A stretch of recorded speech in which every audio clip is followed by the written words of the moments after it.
much to my own drum, march, march to my own drum. Hey, hey, I'm an army of one. Oh, I'm an army of one. March, march to my own drum, march, march to my own drum. Hey, hey, I'm an army of one. Oh, I'm an army of one.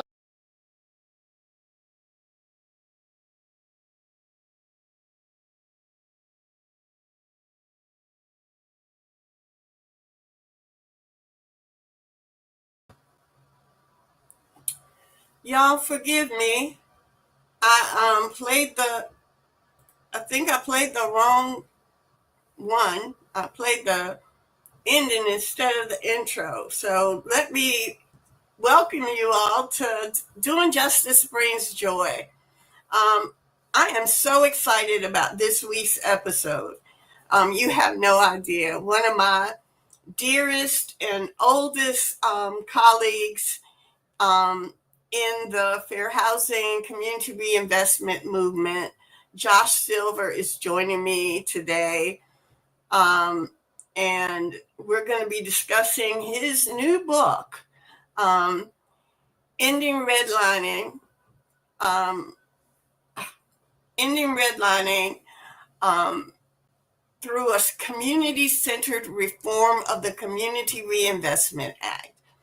And we're also going to be talking about hot topics in our CRA movement that have happened in the last 24 hours and getting his opinion on that. First things first, yay, people, we did it with the help of the tariffs. Target stock is now at $94 and no, it's at $95. It has dropped 18.89% over the last month, and it's down 30% since we started talking about the fast on January the 27th.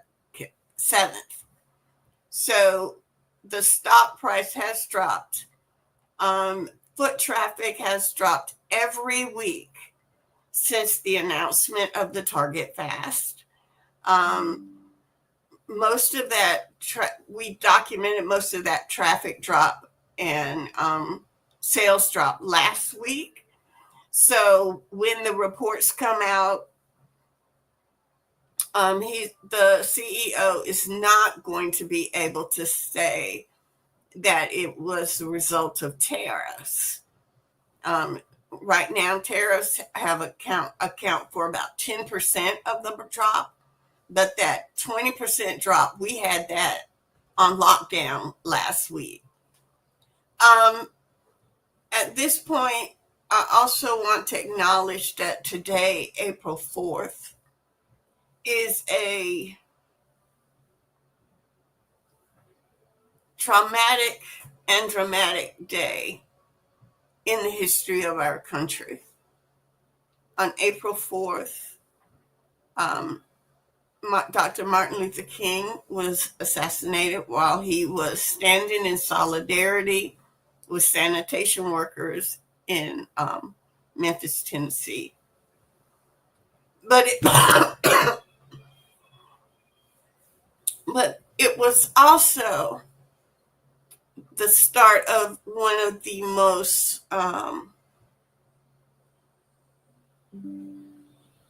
profound times in our history in terms of the movement that Josh and I have committed our lives to fair housing and ending redlining and ending discrimination in housing. When Dr. Martin Luther King first advocated for the Civil Rights Act of 1964, he included a provision for fair housing and ending housing discrimination in that bill. Every segment of the fair housing, every segment of the Civil Rights Act, with the exception of the housing discrimination portion passed in 1964.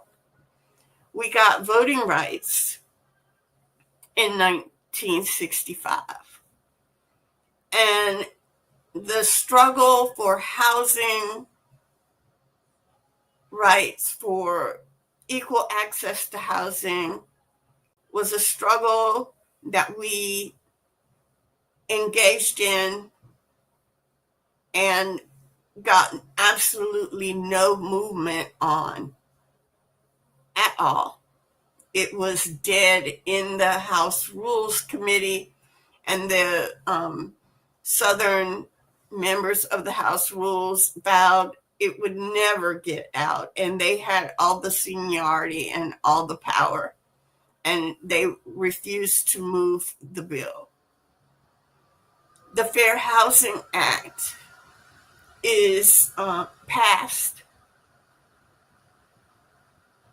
based on within 7 days of the assassination of Dr. Martin Luther King. Within 7 days, it went from the Rules Committee to the desk of President Lyndon Johnson. The Fair Housing Act is literally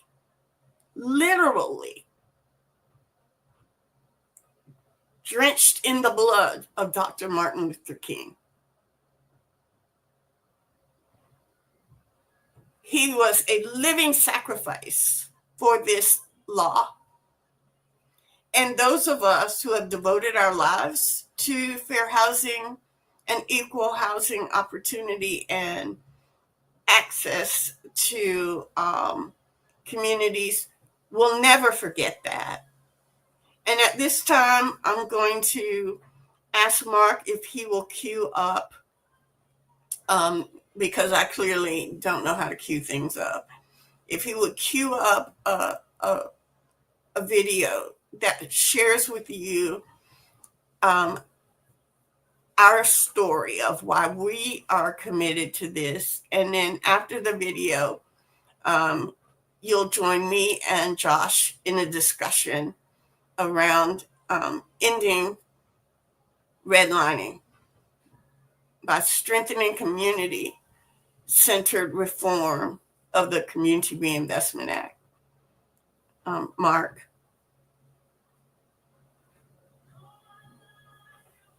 And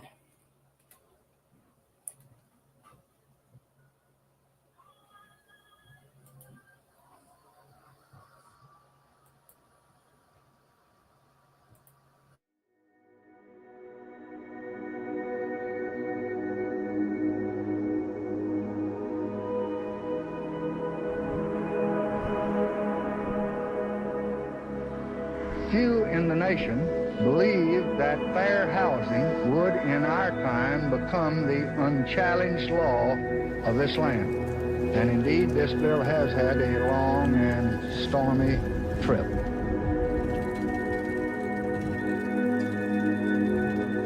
Well, I don't know what will happen now. We've got some difficult days ahead. Like anybody, I would like to live a long life. Longevity has its place. But I'm not concerned about that now. And I've looked over and I've seen the promised land. I may not get there with you, but I want you to know tonight that we as a people will get to the promised land.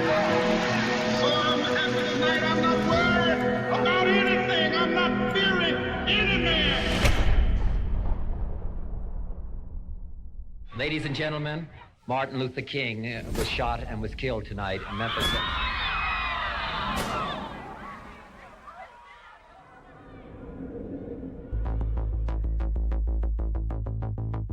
The death of the prophet of nonviolence set off the worst outbreak of arson, looting, and criminal activity in the nation's history. Washington's ghettos burned within a few blocks of the nation's capital. The life of a man who symbolized the freedom and faith of America has been taken. and no words of mine can fill the void of the eloquent voice that has been stilled. But this I do believe deeply. The dream of Dr. Martin Luther King Jr. has not died with him. President Johnson was willing to speak up and say, we have to pass a fair housing bill. Hello, Mr. President? Yes, Dick. We're in trouble. We need some help. Yes? I'm afraid of that. Federal troops, for the first time since the Civil War, took up positions to guard government buildings. Nothing's probably touchier than your own neighborhood and your own home or your own apartment. The administration, which supported the bill, said this has no chance. The other stuff is okay, but this will kill any politician that touches it. Well, I just could not live beside them. I don't feel that they should be oppressed. But I moved here because it was a white community. I have 2 daughters and 2 sons. And if there's too many colored people around here, I definitely will get out. I think that, well, the property values will immediately go down if they are allowed to move in here in any number.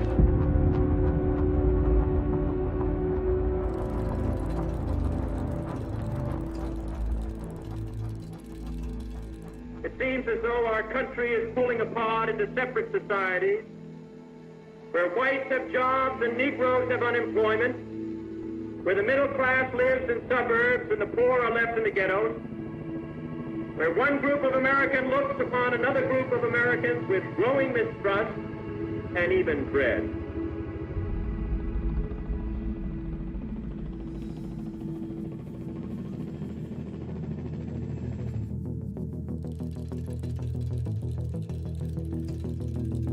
Then the bill went over into the House Rules Committee, and under the chairmanship of the famous Judge Smith, a right-wing segregationist from Virginia, he wouldn't hold hearings on it. He would take the bill home so nobody could act on it, and we were running out of time. Thousands flowed through the rainy streets of Memphis this day, finishing a march that Dr. King planned to lead in support of striking garbage workers. How many men must die before we can really have a free and true and peaceful society?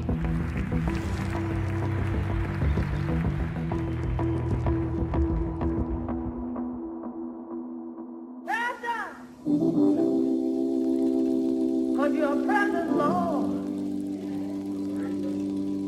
And I know you'll reach out and take mine. You take our hand.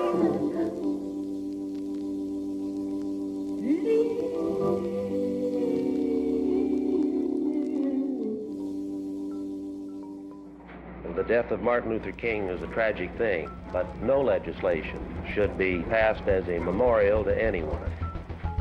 In spite of the riots, I am going to support this legislation with all the vigor that I possess. The laws that we pass up here are for all time. The Martin Luther Kings come and go. The public reaction to this horror gave the sensible members of the committee a compelling argument that the House Rules Committee had to report that bill out. And I think that's how we got our bill.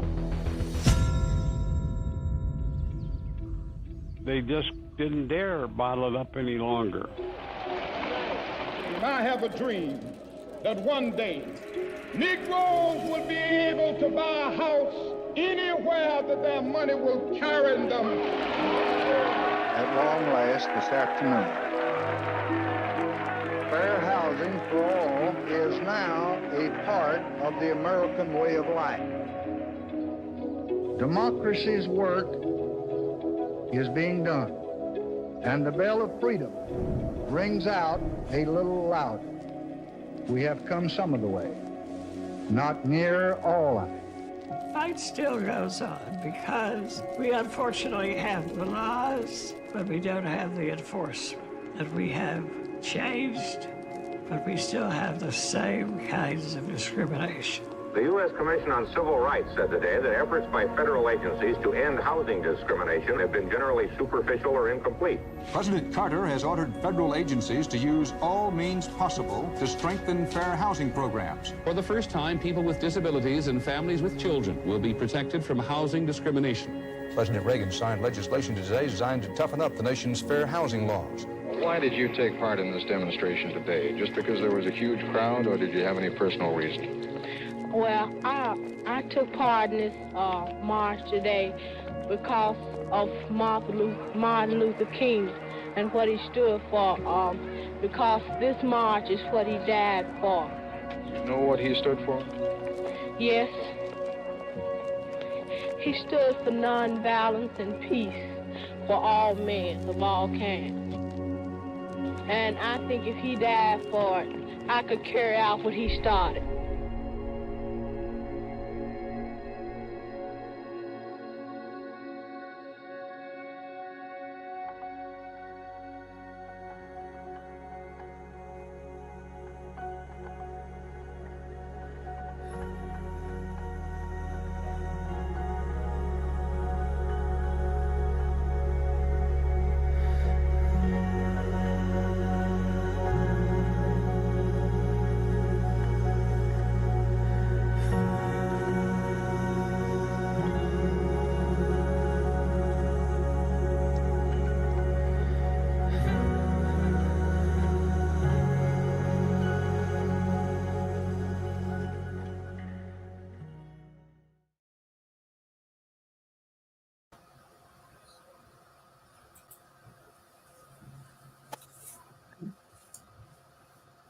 Thank you all, and welcome Josh Silver to our show, Doing Justice Brings Joy.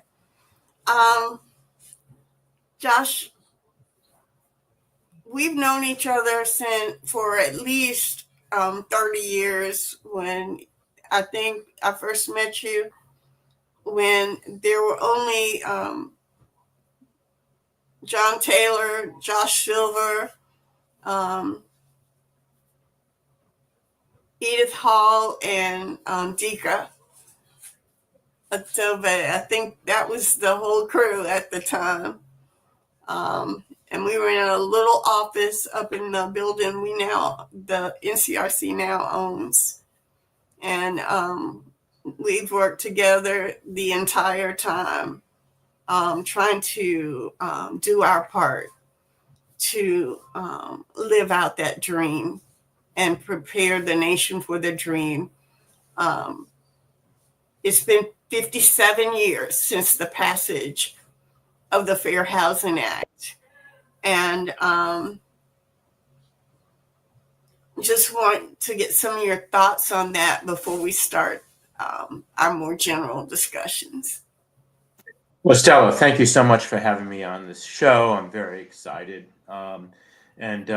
Yeah, it was around 1995 or 1996 when I think it was a phone call when we first met.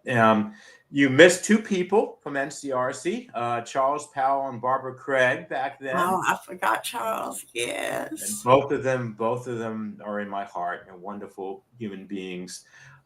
So that film was very powerful. And one thing that struck me is when former Senator Walter Mondale came on, Vice President Walter Mondale came on and said, we got the Fair Housing Bill out of the House Rules Committee because the people demanded it. And that to me shows people power, and that, no matter what the setbacks, and we're going to talk about some significant, very sad setbacks today, but no matter what the setbacks, you keep going and you keep advocating, because that is the only way ultimately you're going to get a victory. And then the little boy who was marching say, I'm going to carry on this work. That shows you the value of education. But not only in the schools, the education that we do as advocates. I think ultimately that's the only way you're going to get change. If you convince people that the cruelty that we're experiencing right now is not the way you should run a country or run a society, and it's not the way you should interact with each other. You should interact with each other with empathy and love and kindness. And you also need some laws to help you do that. So those are some of my opening thoughts. And you're right, Josh, that we did kind of meet over the phone. I used to bother Josh at least 6-7 times a year, maybe 4 or 5 times a month, depending on the year, for data. Josh was doing data when data wasn't cool, when you had to use books, when we didn't have Excel and spreadsheets, where he made it up, and he did a great job. We didn't have all the technology we had 30 years ago, but we had the data because Josh painstakingly pulled it together. And I would be like, Josh, I need this. What can you tell me about how many loans were made in North Carolina, and how many loans were made to Black people? And he'd get it back to me within 48 hours. I could count on it being in my email.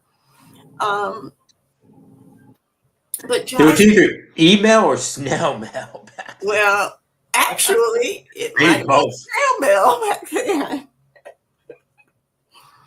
We certainly were using a lot of paper. I can remember that.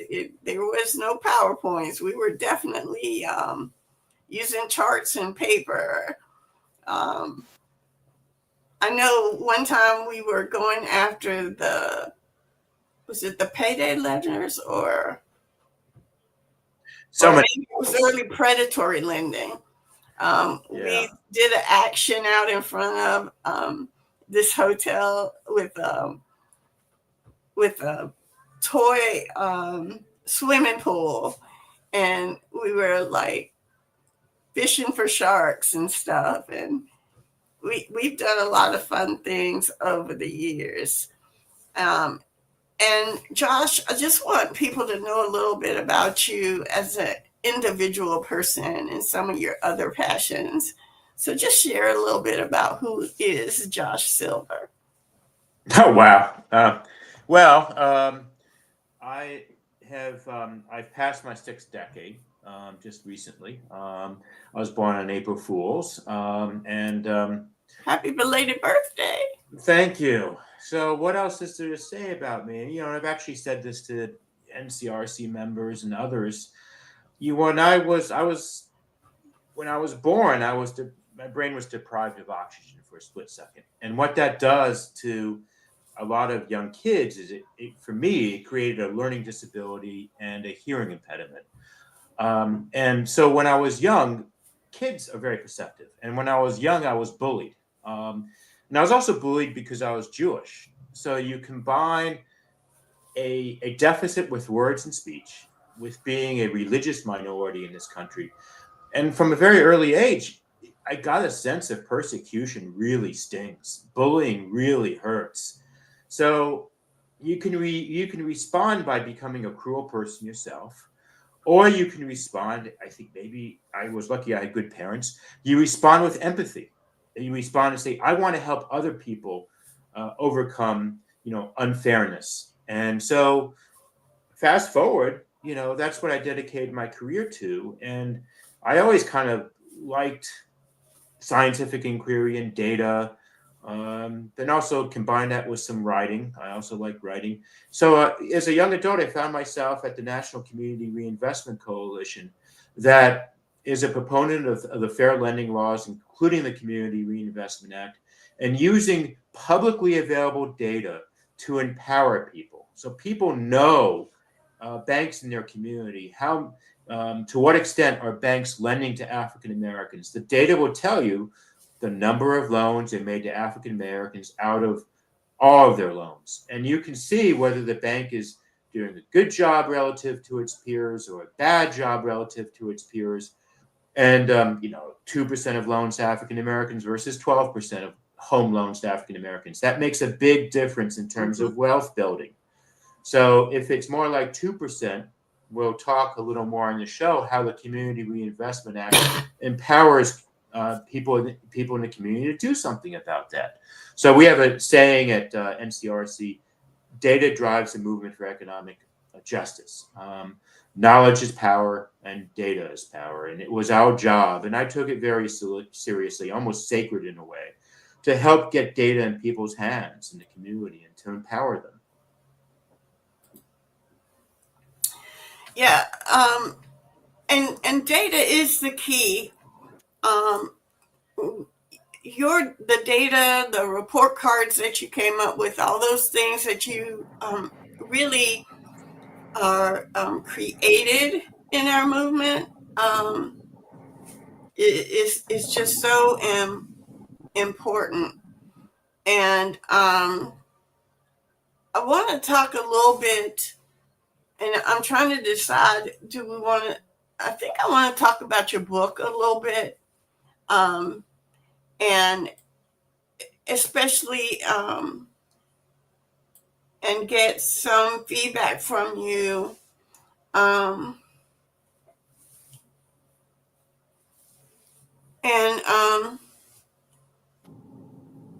about that.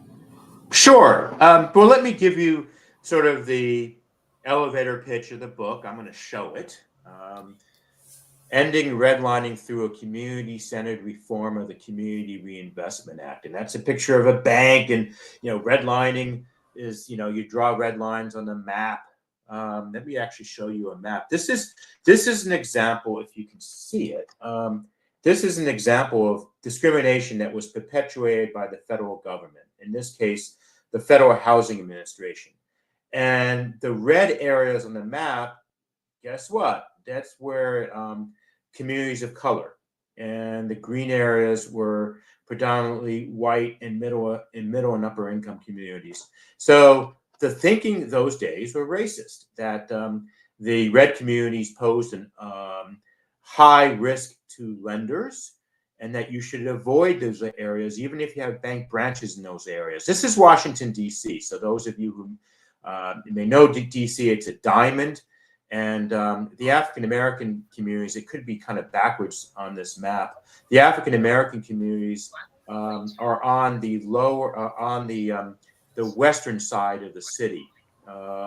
So the federal government starts this redlining. Do not lend in African-American communities. And what does that do? You cannot buy homes. You cannot start small businesses. It impoverishes African-American communities, combined with all the other Jim Crow discrimination of those decades. Harder getting a good job, inferior education. So you are impoverishing whole communities, even though they're incredibly resilient communities. So fast forward, and by the way, the banner is how you can get the book. You can order the book through Barnes & Noble, and I hope you do so. The federal government, it didn't come up with this on their own. This was the leading thought in the private sector, lenders, academics, real estate industry in those days. So over the decades, this kept going, this practice, and banks got very adept at it. Even when they located branches in communities of color, they would not lend in them. So in the 1970s, there were some advocates in Chicago. The mother of CRA is a woman called Gail Sincata. Gail Sincata, she is an amazing woman. And she and her movement worked with Senator William Proxmire of Wisconsin to do two things. First, to pass the Home Mortgage Disclosure Act data, the publicly available data that Stella and I were talking about. Once a year, banks have to submit data to the federal government about their lending by race, gender, and income, and by neighborhood. And then a couple of years later, Senator Proxmire and Gail Sincata and the National People's Action go back, and they decide, we have the majority in the Senate. The Democrats had the majority in the Senate. The data helped, but we also need a law to require banks to serve all communities, not just white and affluent communities, working class communities, communities of color. Over the years, the federal agencies implemented CRA, and they actually graded banks or rated them based on how many loans, investments, and services they made in low and moderate income communities. Banks would get a grade, whether, a passing grade. The passing grades were outstanding and satisfactory. And then you had 2 failing grades, needs to improve and substantial noncompliance. So nothing moves financial or human behavior faster than data and report cards. So when you're putting data in report cards, in the 90s, when Sarah and I were talking about this, you had to get the hard copy. Now it's on the websites.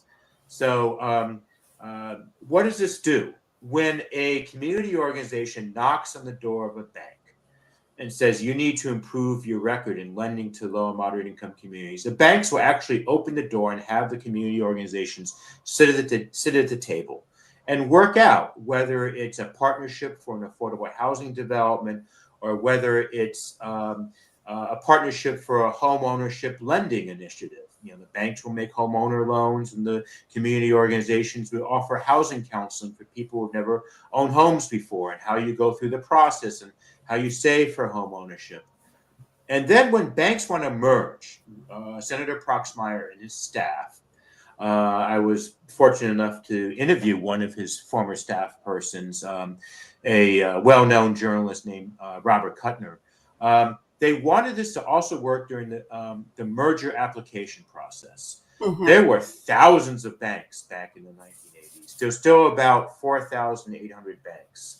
And so there's still a lot of bank mergers that go on. And when one bank wants to acquire another bank, they have to submit an application to a federal government agency. And the CRA record, the Community Reinvestment Act record and grade of the bank is one of the things in discussion. How well will the bank meet the convenience and needs of the community? So, let's talk about that, Josh. The Community Reinvestment Act is really just a couple of sentences long. And it's really in the regulation. And, it really requires communities identifying their needs, right? To even influence these mergers and acquisitions. And what about bank closings? Is that also, was that part of what Proxmire did, or did that come later? Oh, well, well, it got fleshed out later that we're going to look at branch distribution and the opening and closing of branches. But one thing I was getting at is when the community organizations would think about commenting on merger applications, they would go to the bank and say, let's work out an agreement. Banks have to demonstrate that they're going to meet the convenience and needs in the future. So it's a very clear way to do that, saying we are going to commit to more loans to African Americans, to low and moderate income people over the next 3 years, more loans than 2 banks, not just one bank, but the 2 banks merging, more loans of the combined banks to these populations than they were making previously. And community organizations, and there was investments and there was commitments to keep branches open, and community organizations and banks would negotiate these agreements. They used to be called CRA agreements. Now we're kind of calling them community benefit agreements. And I can talk a little later why the name changed. But the idea of community benefits, when banks merge, they are under an obligation to demonstrate how they're going to meet convenience and needs, how they're going to benefit the public. So these community benefit agreements are a part, not required by the CRA regulation or the CRA law, but they've been negotiated since the 1970s. And then you also have CRA exams that the regulators are conducting and giving banks a grade. So you have CRA exams, you have the merger application process, you have community benefits agreements. All these are part of the story. And we're talking about not hundreds of billions of dollars, trillions of dollars over the decades that have been loaned and invested because of CRA, and creating a mechanism where community groups are at the table and not just discriminated against and victimized. Hey, Josh, just really quickly, out of curiosity and everything along those lines, as Stella knows, I work at the Hayti Heritage Center, which is a cultural arts center, and we had a young lady come by with her mom, and she's actually doing a paper on gentrification. I think that she's doing it online.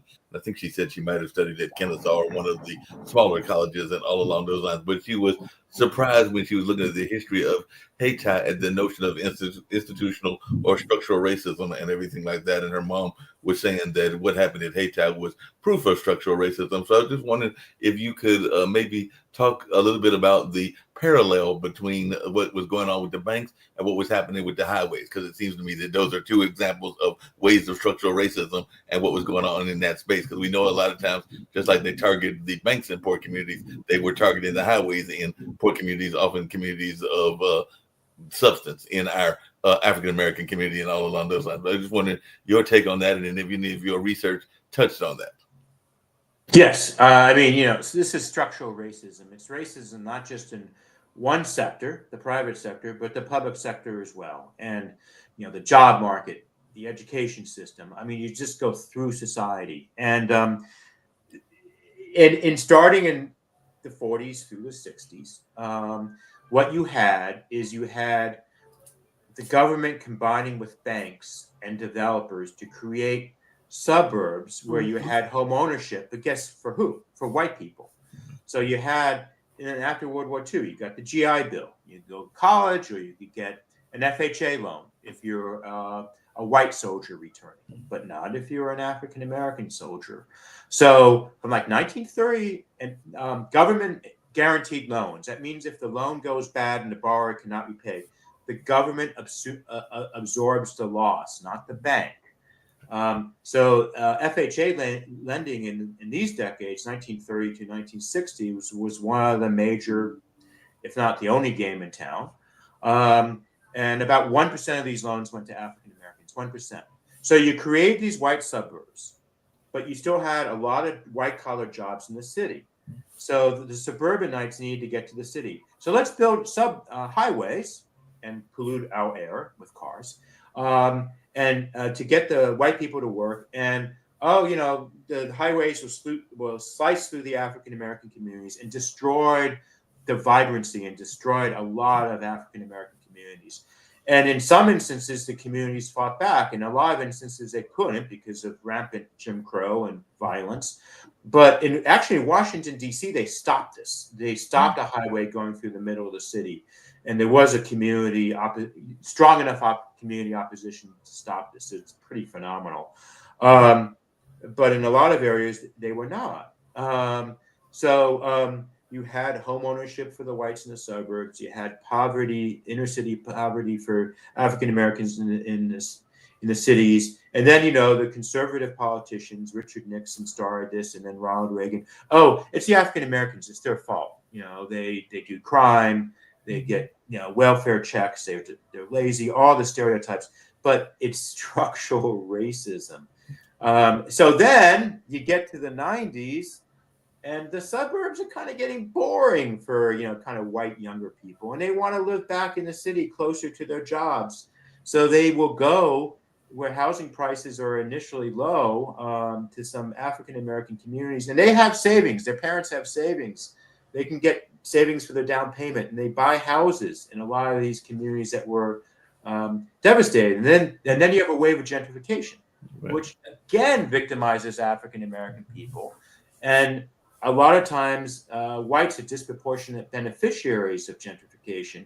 So there has been some thought in CRA over the years, how do you combat this? How do you make neighborhood change, or even if you say gentrification, a win-win for everybody? You try to create nonprofits, housing, nonprofits that build affordable housing, and get public subsidies and also low interest loans from the banks required by CRA to build affordable rental and affordable home ownership opportunities for African Americans. And that's actually the story I tell in chapter 1. This happens throughout Washington, D.C. neighborhoods and a lot of other localities as well. There was a housing nonprofit named MANA that's done over 1,000 home ownership units over the decades. And a lot of formerly redline communities, and in a lot of communities experiencing gentrification. Now, it's not enough, and there's other things you should do with CRA to try to limit the displacement effects of gentrification. But again, this is another way to use CRA to try to maintain neighborhood integration. So people of all races, income levels enjoy each other, live next to each other. And in the 1970s, Galeston Cotter and her community organizations were fighting segregation and viewed trying to get banks to make loans in the neighborhood as a way to maintain integration, because whites were fleeing the neighborhoods. Oh, the African Americans are coming. So you would get the predators to convince the whites to sell the house cheap, and then they would sell the houses at a markup to African Americans. You couldn't get bank loans, so you would get predatory lenders making loans in the inner city neighborhoods. I probably said a lot, so let me stop for a second. You know, Josh, here in Durham, as well as we've seen it all across the country, I want to acknowledge the destruction of stable African American communities across the nation as part of the interstate highway system. The destruction of the African American communities in Houston, the bifurcation of Ward 3, where the highway divides the community in half, the subsequent eradication, again using public-private funds to build the Houston Oilers football complex. They wiped out the Houston's Chinatown.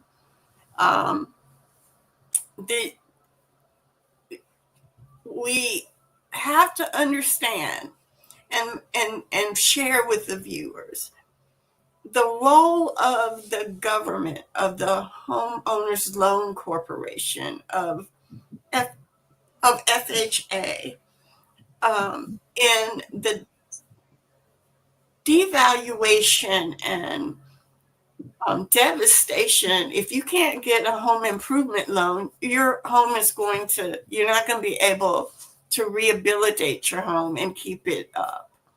You know, Mark was talking about Hayti, which is the historic community, Black business community in Durham, North Carolina. The last existing Black Wall Street is in Durham. The North Carolina Mutual Insurance was here. Mechanics and Farmers Bank was here. I guess they're M&F Bank now. They're a CDFI.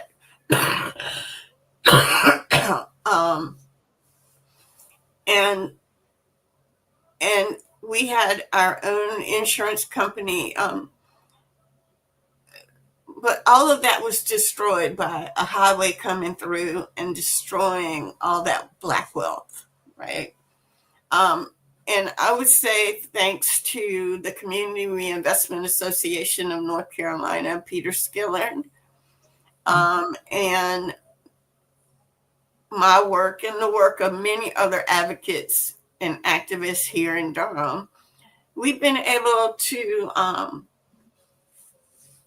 stabilize our community, and there's actually, in terms of appraisal value, only a 4% deficit between white and Black homes of the same value. But that's also due to the fact that we have Black appraisers in Durham, which most communities don't have, and that our tax appraiser, our county tax appraiser, is African American, which he's probably the only one in the country, because there's so few African American appraisers. But this redlining, this disinvestment in Black communities, intentional disinvestment, and you know, CRA, the work of Gail Sincata, the work of John Taylor, the work of yourself providing the intellectual data, giving us data-driven, a data-driven movement where community members are strengthened, because when we walk into those rooms, we have the data that supports us. We're not going, the banks are not able to fluff us and give us platitudes and,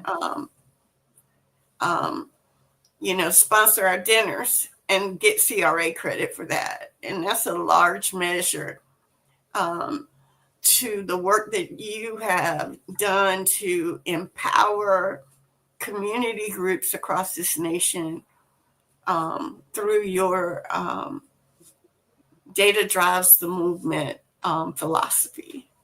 And well, thank you, Stella. And you know, I'm going to shout out to in addition to National People's Action, what happened where I went to work in 1995 was an organization called the National Community Reinvestment Coalition. And it is a national association of 700 community organizations around the country, like the Community Reinvestment Association of North Carolina. So John Taylor was the CEO and president for most of my time at NCRC, and now it's Jesse Van Tol, another large figure in our movement. And, you know, the other thing that I do in the book is not only talk about the advocacy history of CRA, but talk about the legislative and regulatory history of CRA. Because a lot of people don't understand or just don't know that after you pass a law, that's not the only thing that happens. You have to write regulations, and federal agencies write the regulations implementing the law. And in CRA's case, it's basically how strong or how weak is the CRA exam going to be. This goes in fits and starts over the decades. In 1995, when Bill Clinton was president, he asked the federal bank agencies to strengthen the CRA exams and make it tougher.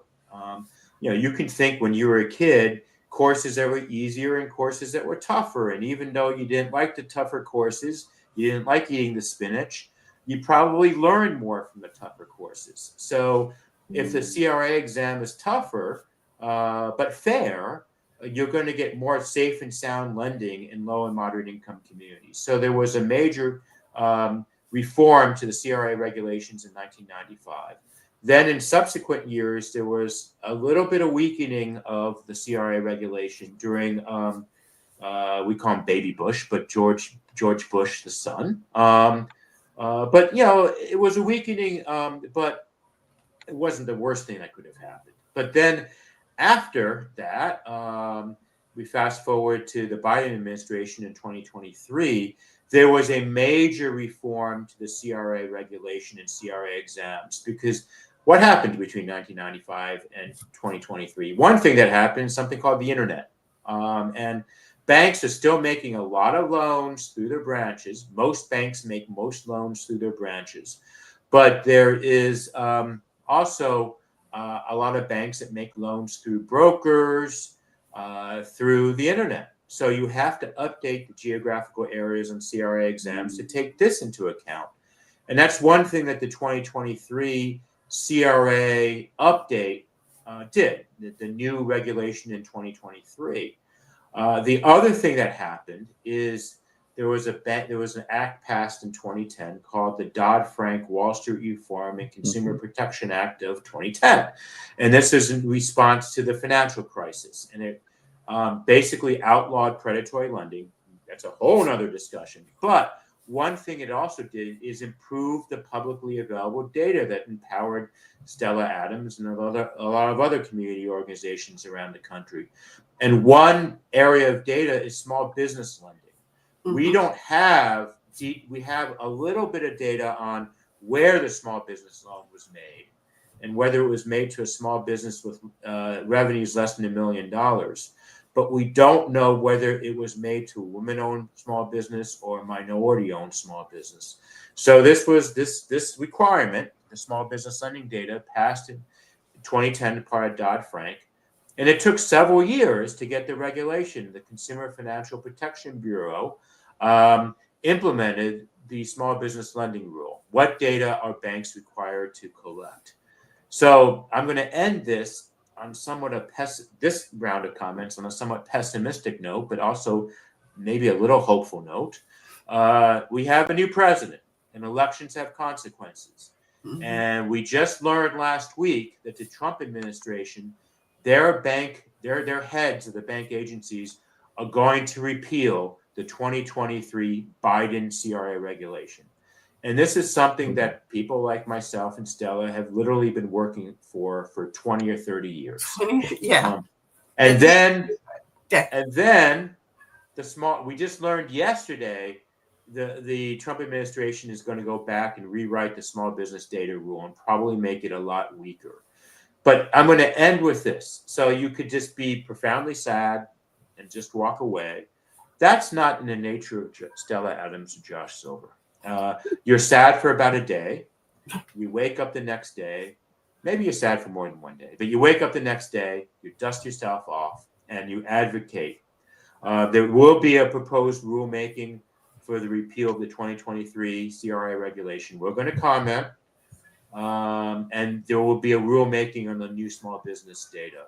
Even if these critically important rules are weakened, if there is a community outcry, maybe the weakening will not be as much as the Trump administration wanted, particularly if you get some banks and some other powerful people in society on your side, which is actually a possibility. But these comments are a part of the public record. And again, you're building the record for the future when there's another moment in our country's history and there's another election, and maybe we can get back some of these reforms that we fought so hard for that were done during the Biden administration. Yeah. Josh, just really. Sorry. Go ahead, Mark. Now, I was just curious, Josh, because I know one agency, and it comes to banking, that was very prominent and was very good in terms of developing various communities, particularly the minority communities, was the credit unions, whether that was the Latin Credit Union or the self-help or a number of other ones. But I was just wondering, with these regulations, what kind of impact will we see on credit unions? Because a lot of people are using minority credit unions as a way to become more financially secure. Well, credit unions is a very interesting discussion because there are a lot of smaller community-oriented. We can't hear you, Josh. Huh. Were you able to hear all my other comments? Okay. Yes. Can you hear me now? Yes. Yes. Okay. I was saying there's a lot of smaller credit unions that are still true to their mission. They were established to empower people, to give them loans. Self-help credit union, North Carolina, minority-owned credit unions. But a lot of the bigger credit unions walk and talk like banks, and they don't have a CRA. And actually, they're worse than a lot of banks that do have the CRA. Navy Federal Credit Union last year, one of the highest denial rates to African Americans. Denied loans. So the banks on this one kind of agree with us. For large mainstream credit unions, we join the banks in advocating for CRA for large mainstream credit unions, not for the self-helps, but for the Navy Federal Credit Union. So there's even a longer discussion, but I'll stop it. I'll stop there. Well, Josh, I just want to affirm and kind of shout out North Carolina that Dodd-Frank is based on North Carolina's anti-predatory lending bills that had passed. You may remember we were in discussions where Andy Sandler said to us that North Carolina would have to give up something in order to get Dodd-Frank passed. And it was at that version, I don't think it was Dodd-Frank at that time, but it was pretty weak. And we stood strong, NCRC stood strong that North Carolina's bill was a floor, not a ceiling. And North Carolina was the first one. There was a lot of state bills, and that actually brought national attention to it. Some lending institutions didn't like the patchwork of laws. They wanted a national solution.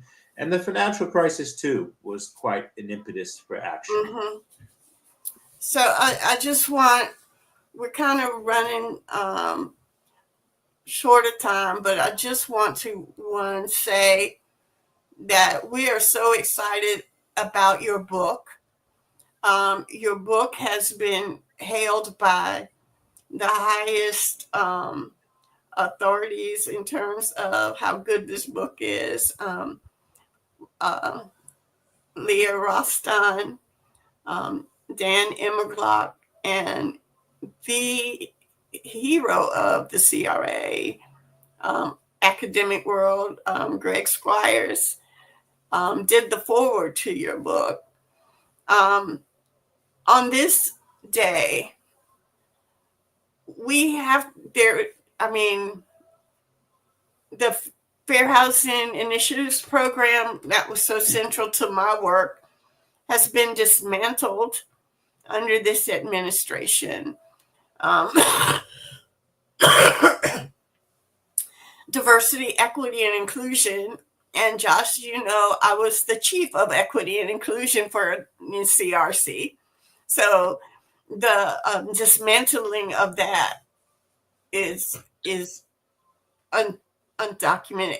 The 40 years, the 57 years that we have been engaged in this effort to bring equity and opportunity that home ownership brings to all aspects of our community, to the Black community, to other communities, to fight discrimination against religious discrimination, because many of the covenants said no Blacks, no Jews, right? So that's right. Discrimination has been endured by both our peoples, and we have to do, if the government created the problem, we as a people need to understand that it's the government's duty to undo the damage or mitigate the damage or reparate the damage that they've done to these communities. I'm not going to be afraid to use the word reparations. I'm not going to be afraid to use the term diversity, equity, and inclusion. I'm not going to be afraid to use the term affirmatively furthering fair housing. I'm not going to be afraid of the work that we devoted our lives to. And I thank you, Josh, over and over again for documentation, for making sure that the history of our work is preserved, that we are documenting the efforts and the power of people to change their communities. Mm-hmm. And we never forget that when you and I started, there was no Dodd-Frank. There was no such thing as predatory lending. It was completely legal. When Gail started, there was no Community Reinvestment Act. All of these things have been part of our struggle. And so if we have to battle again and reform and revitalize community engagement, I don't know how many workshops you did over the years on educating people about how to use the community power to change their communities. Hey, speaking of community power and everything along those lines, Stella, I just wanted to mention really quickly, since it is going on this evening, and I'm sure you're aware of it as well, but a lot of people are upset at some of the development going on at Hayti. So St. Mark's Church is actually having a big rally in about 4 hours or something like that, where they will be talking about some of the newer development. I think there's a company coming in from Chicago that people are concerned that they're not looking at the community as it exists, and that they might come in and destroy some of the existing community. So St. Mark's Church, which is a church just down from Hayti, is having a big community forum and all along those lines. So they're just saying for the people of that community to say no to the development because it's another form of gentrification. So that is taking place this evening, I think, with dinner and fellowship first, but then also people rallying to talk about that notion of what you and Josh are talking about, of people using their voices. There will be a group of people coming to use their voices this afternoon and into the evening to fight for making sure that the historical community is not destroyed by development. And we've already had the original Hayti destroyed, right. And this is an effort to destroy the reconstructed Hayti community. But we have leading that fight, Dr. Henry McCoy, that just came out of the Biden administration. Right. He's come back home, and we're prepared, and we want to invite everybody in Durham to come to St. Mark's this evening at 5:30 for this important event. And we want to remind people again, go to Barnes & Noble and get your copy of Ending, I got to read it here. Ending redlining through a community-centered reform of the Community Reinvestment Act by my friend, my colleague, my soldier in arm, Josh Silver. Get your copy today. Get the ebook or the hard print. I'm getting the hard print because he was so popular at the convention last week. He sold out, and there was not a copy for me to get. And at the preview last week at the NCRC conference. Also, this weekend, tomorrow, all across the country, there will be demonstrations, hands off. I saw that Nicole from NCRC was holding up a hands off fair housing banner. And so we want to say hands off fair housing, hands off CRA, hands off our communities, hands off. Get your hands off. Hands off. So we're going to close with the actual closing this time. Mark, if you'll tool it up, because I messed up the intro. I saw that and I've already queued it up for you. Thank you.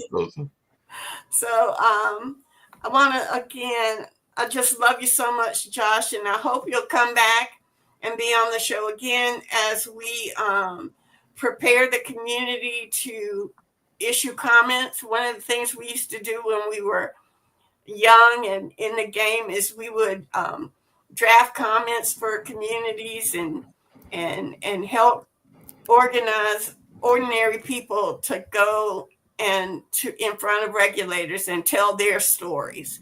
And that's how we made change. It was through individual community people in individual communities saying how the bank impacted their lives. And by the way, Fayetteville, they're trying to close the main branch of Wells Fargo. The downtown main branch of Wells Fargo is slated to be closed.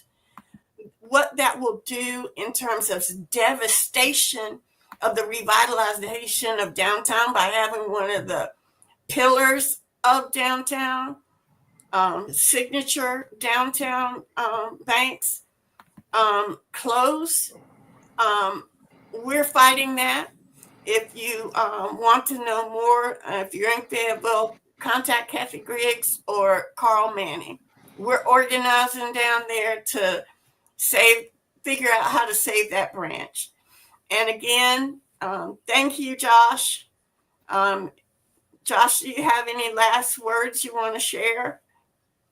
Well, if we don't memorialize history, we repeat the worst aspects of history. And I hope that's one thing my book has done. And also I hope it it's also create a blueprint for the future. This is what we've done over the last 50 years. This is what worked. This is what didn't work so well. but what worked, we need to implement in the future. So that's the whole idea, and to give the new generation a roadmap. So maybe someday Stella and I can retire. No, we'll never retire. God don't believe it. Y'all will be doing the work until you're in their 90s and 100s and stuff like that. So I don't believe y'all believe in retirement. Again, thank you, Josh. Thank you, March. Send us out, and we'll see you in the streets tomorrow. That's right. Definitely. We'll get ready to end, and that's what get us on out of here. So here we go.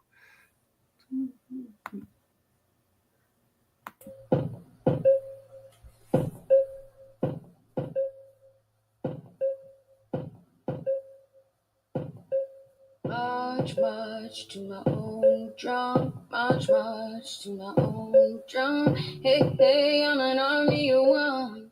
Oh, I'm an army of one. March, march to my own drum. March, march to my own drum. Hey, hey, I'm an army of